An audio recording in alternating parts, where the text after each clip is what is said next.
रामू किसान खेत में हल चला रहा है। सूरज की तेज धूप में उसका शरीर पसीने से तरबतर हो गया है, लेकिन वो बिना रुके मेहनत करता जा रहा है। उसकी पत्नी दूर से उसे देख रही है और बच्चे मिट्टी में खेल रहे हैं। तभी जमींदार ठाकुर साहब घोड़े पर सवार होकर आते हैं। उनके साथ दो मुंशी और कुछ आदमी भी हैं।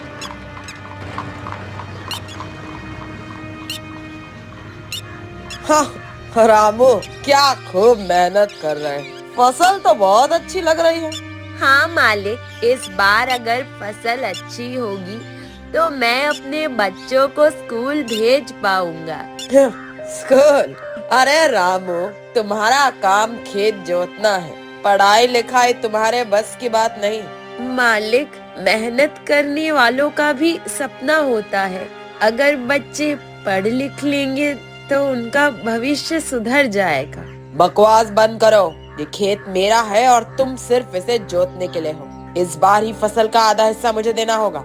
लेकिन मालिक, पहले तो इतना हिस्सा कभी नहीं लिया गया। मैंने बीज खरीदा, दिन रात मेहनत की, पानी लगाया। अब आधी फसल कैसे दे सकता हूँ? मुझसे सवाल करने लगे हो रामू?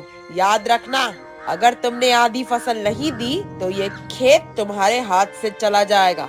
रामू की आंखों में आंसू आ जाते हैं, लेकिन वो अपने हक के लिए खड़ा रहता है। मालिक, मैं आपकी इज्जत करता हूँ, लेकिन मेरी मेहनत की कमाई पर आपका हक नहीं होना चाहिए। आप अगर ऐसा करेंगे तो हम किसान कैसे जिएंगे?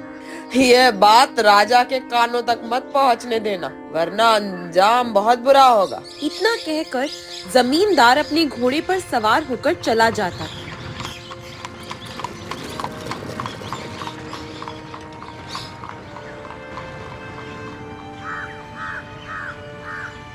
रामू किसान मजबूर खड़ा रह जाता है। गांव के अन्य किसान भी ये सब देख रहे, लेकिन कोई कुछ कहने की हिम्मत नहीं जुटा पाता। सभी जानते हैं कि जमींदार ताकतवर, लेकिन अब उनके मन में बदलाव की चिंगारी जल चुकी। इस घटना के बाद रामू और बाकी किसान सोचने लगते हैं कि क्या वे अपने हक के लिए आवाज उठा सकते हैं। रामू खेत में हल दोबारा चलाने लग जाता है और सभी लोग वहाँ से अपने अपने घर चले जाते हैं। सूरज की तेज धूप में उसका शरीर पसीने से भीग चुका है, लेकिन वो मेहनत से काम कर रहा है। दूर पेड़ के नीचे उसकी पत्नी राधा बैठी है, जो अपने छोटे बच्चे को गोद में लिए अपने पति को देख रही है। जमींदार के जाने के बाद रामू निराश होकर खेत के किनारे बैठ जाता है। राधा ये देखकर पास आती है। क्या हुआ रामू? ठाकुर साहब क्या कह रहे थे? राधा, जमींदार कह रहा था कि इस बार की आधी फसल उसे देनी होगी, नहीं तो ये खेत भी हमारे हाथ से चला जाएगा। पर ये तो सरासर अन्याय है। खेत में तो तुम्हारी मेहनत लगी है, जमींदार ने क्या किया?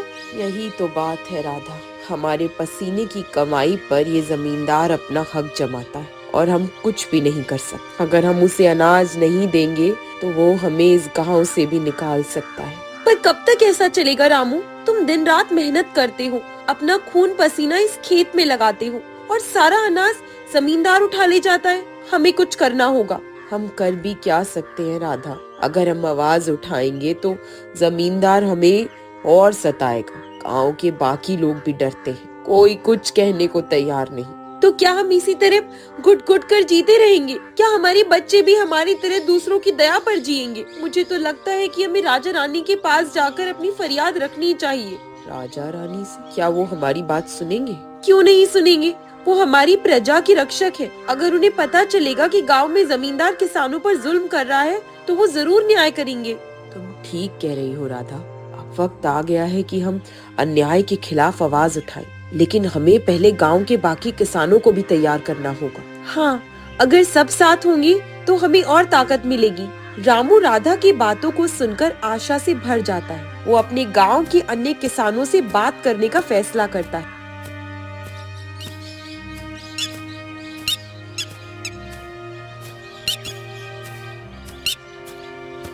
दूसरी ओर उसी समय रानी साहिबा अपने राज्य का दौरा करने के लिए निकल चुकी होती है। रानी साहिबा सादे कपड़ों में गांव घूमने निकलती है।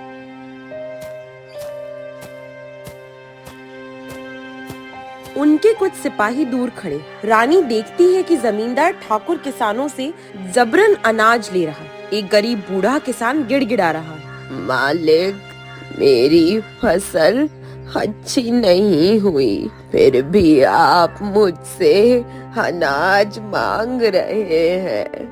मुझे कोई बहाना नहीं सुनना। अगर अनाज नहीं दिया तो तुम्हारी झोपड़ी जला दूंगा। रानी ये सब देखकर हैरान रह जाती है। वो गांव वालों से पूछती है, क्या ये रोज होता है? हाँ रानी साहिबा, जमींदार हमें बहुत सताता है। हम मेहनत करते हैं लेकिन हमारी फसल भी हमें ठीक से नहीं मिलती। रानी को बहुत गुस्सा आता है और वो महल लौट जाती है।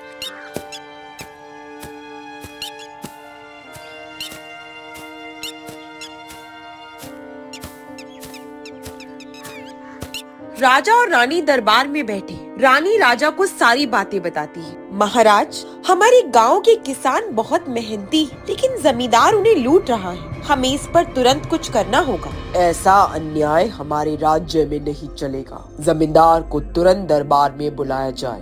राजा का आदेश मिलने के बाद कुछ सैनिक जमींदार ठाकुर साहब की हवेली पर पहुंचते। हवेली के गेट पर खड़े पहरेदार सैनिकों को देखकर घबरा जाते। सैनिकों, आप सब यहाँ अचानक? क्या कोई आदेश है? हम राजा के आदेश पर आए हैं। हमें जमींदार से मिलना है। उसे खबर दो कि राजमहल में बुलाया गया है। पहरेदार जल्दी से अंदर भागता है और जमींदार को सूचना देता है। कुछ ही देर में जमींदार भारी कदमों से बाहर आता है।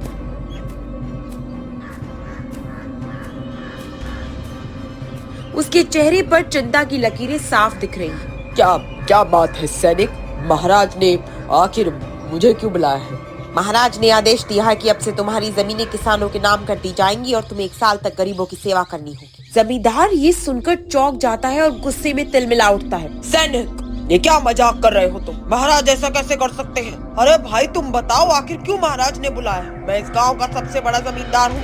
मैं गरीबों की सेवा क्यों करूँ? तुमने वर्षों तक गरीब किसानों को लूटा, उन्हें सताया और उनका हक छीना। अब तुम्हें अपनी गलतियों का एहसास होना चाहिए। लेकिन मेरी जमीन, मेरी दौलत, अब ये सब किसानों का हक है। तुमने जितने अत्याचार किए उसका फल अब तुम्हें भुगतना पड़ेगा। अब चलो हमारे साथ महल में, महाराज न्याय करेंगे। जमींदार समझ जाता है कि अब उसके पास कोई और रास्ता नहीं बचा।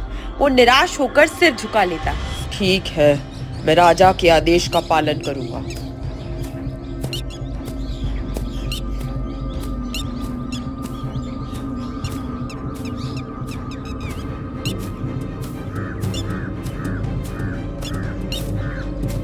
सैनिक जमींदार को दरबार में लाते। जमींदार ठाकुर, तुम्हारी करतूतों की शिकायतें हमारे पास आई। तुम गरीब किसानों को क्यों सताते? महाराज, मैं तो बस लगान वसूल रहा था। लेकिन तुमने किसानों की मेहनत का फल उनसे छीना। क्या यही तुम्हारा न्याय है? राजा सोचते हैं और फिर फैसला सुनाते हैं। आज से गांव के किसान अपने खेतों के असली मालिक होंगे। जमींदार अब उनसे जबरदस्ती कोई भी अनाज नहीं ले सके। यदि किसी किसान के साथ अन्याय हुआ तो जमींदार को दंड मिलेगा। गांव वाले खुशी से झूम उठते हैं। महाराज की जय, रानी साहिबा की जय। रामू किसान खुशी से अपनी पत्नी और बच्चों को गले लगा लेता है। जमींदार ठाकुर साहब अपनी हवेली में चिंतित बैठे। उनके पास अब पहले जैसा रुतबा नहीं रहा। मुझे किसानों के साथ ऐसा नहीं करना चाहिए था। लालच में आकर मैंने कितनों का हक छीना। अब जब राजा ने न्याय किया है तो मुझे भी अपनी गलतियों को सुधारना होगा। जमींदार गांव के चौपाल पर जाता है जहां सभी किसान काम में लगे होते हैं। भाइयों, मैंने तुम सब के साथ अन्याय किया है। मैं अपने किए पर बहुत शर्मिंदा हूँ। अब मैं तुम सब की मदद करूँगा और तुम्हारे साथ मिलकर गांव को आगे बढ़ाऊंगा। किसान हैरान होकर एक दूसरे की ओर देखते हैं। अगर आपको अपनी गलती का एहसास हो गया है तो हम सब मिलकर गांव को और भी खुशहाल बना सकते हैं। रामू ने कहा। किसान और जमींदार एक दूसरे की ओर देखते हैं और मुस्कुराते हैं। गांव में नई शुरुआत की उम्मीद जग जाती है। गांव में अब पहले से ज्यादा चहल पहल। किसान खेतों में मेहनत कर रहे हैं और इस बार उनकी फसल का पूरा लाभ उन्हीं को मिल रहा है। कुछ समय बाद राजा और रानी एक बार फिर गांव का दौरा करने जाते हैं। गांव अब पहले से ज्यादा खुशहाल लग रहा है। किसान अपनी मेहनत का पूरा फल पा रहे हैं। हाँ महाराज, जब न्याय होता है तो लोगों का विश्वास बढ़ता है और राज्य उन्नति करता है। जमींदार राजा रानी के पास आकर झुकता है। महाराज, आपने जो सजा दी उसने मेरी आंखें खोल दी। अब मैं किसानों के साथ मिलकर गांव को और समृद्ध बनाना चाहता हूँ। अच्छा हुआ ठाकुर, सच्चा राजा वही है जो अपनी प्रजा के साथ मिलकर उसे आगे बढ़ाने में मदद करे। गांव वाले खुशी से राजा, रानी और जमींदार का स्वागत करते हैं। सभी किसान अपनी मेहनत की कमाई से आनंदित हैं। रामू और उसकी पत्नी अपने बच्चों के साथ खुशी से मिठाई बांट रहे हैं। आज मेहनत करने वालों को उनका हक मिला। ये सब महाराज और रानी साहिबा के न्याय की वजह से संभव हुआ है। गांव के लोग नाच गाना कर रहे हैं, बच्चे खेल रहे हैं और चारों ओर खुशहाली का माहौल है। राजा और रानी प्रसन्न होकर वापस महल लौटते हैं, ये देखकर कि अब उनके राज्य में न्याय और समृद्धि स्थापित हो चुकी है। इस कहानी से हमें ये सीख मिलती है कि मेहनत करने वालों का हक कोई नहीं छीन सकता। दूसरा, लालच और अन्याय का अंत निश्चित होता है। तीसरा, सच्चा सुधार वही होता है जब इंसान अपनी गलतियों से सीख लेकर उन्हें सुधारता है। और आखिरी, न्याय और ईमानदारी से ही समाज में खुशहाली आती है।